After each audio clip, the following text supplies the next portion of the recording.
আপনাদের জন্য হচ্ছে আমার উপর যে বিশ্বাস রাখেন, আমি বলে দিচ্ছি আপনাদের জন্য সময় হচ্ছে 7 মিনিট। 7 মিনিটের মধ্যে রাস্তা ছেড়ে সাইডে গিয়ে দাঁড়াবেন। রাস্তা যদি না ছেড়েন, আপনাদের দাবি দেওয়া কোথায় গেল ওটা আমি পরে দেখবো। আগে এখানে রাস্তা আমি ক্লিয়ার করবো। আমার কথা পরিষ্কার, আমি আশা করি 7 মিনিট সময়। 7 মিনিট পরে এখানে যারা থাকবেন তারা আমার ডিরেক্ট আদেশ ভঙ্গ করছেন এবং এই জনভোগান্তি ক্রিয়েট করছেন, এই মানে পানিশেবল ক্রাইমের আন্ডারে আপনারা জেলে যাবেন। আমি আমার কথা পরিষ্কার বলে দিলাম। 7 মিনিট পরে আমি যদি দেখি রাস্তা এখানে ক্লিয়ার এবং আপনার ওইখানে, আমি আইপি পুলিশ আমরা আমাদের একদম সর্বোচ্চ চেষ্টা করবো আপনাদের দাবি দেওয়া যতখানি করা যায় আমরা করে দিয়ে তারপরে এখান থেকে যাবো। কিন্তু 7 মিনিট পরে যদি আপনারা এখানে থাকেন, রাস্তা যদি ব্লক থাকে, আপনি আমার পক্ষের না, আমি ধরে আপনারা দেখতে পাচ্ছেন যে ইতিমধ্যে যৌথ বাহিনী যে একটি বক্তব্য রেখেছেন, সেই বক্তব্যের মাধ্যমে কিন্তু সান্ত্বনামূলক শ্রমিকরা এখন কিছু কথা বলবেন। এই 7 মিনিটে আমার সাথে কেন কথা বলবেন না, রাস্তা ছাড়া রাত পর্যন্ত আমি কোনো কথা বলবো না। Thank you.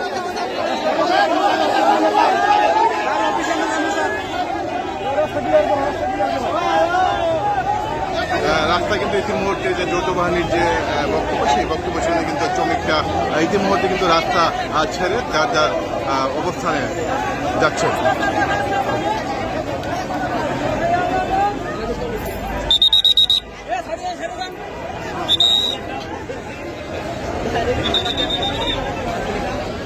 এখন আপনারা দেখতে পাচ্ছেন যে মহাসড়কের যান চলাচল যেগুলো আটকে ছিল আন্দোলনের কারণে, সেইগুলো কিন্তু ক্লিয়ার হয়ে যাচ্ছে।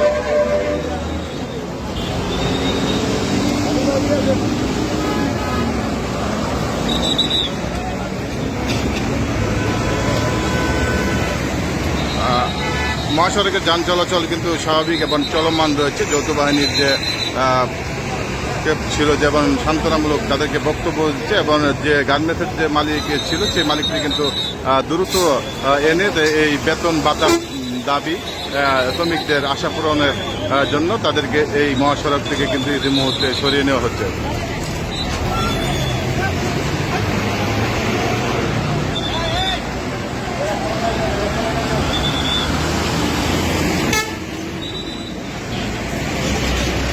এই ছিল আজকের ময়মনসিংহ মহাসড়কের ফেরিপাড়ার এই গার্মেন্টসের বিক্ষোভ মিছিলের খবর। বিস্তারিত থাকুন এই পেজটি লাইক কমেন্ট করে সাথে থাকুন।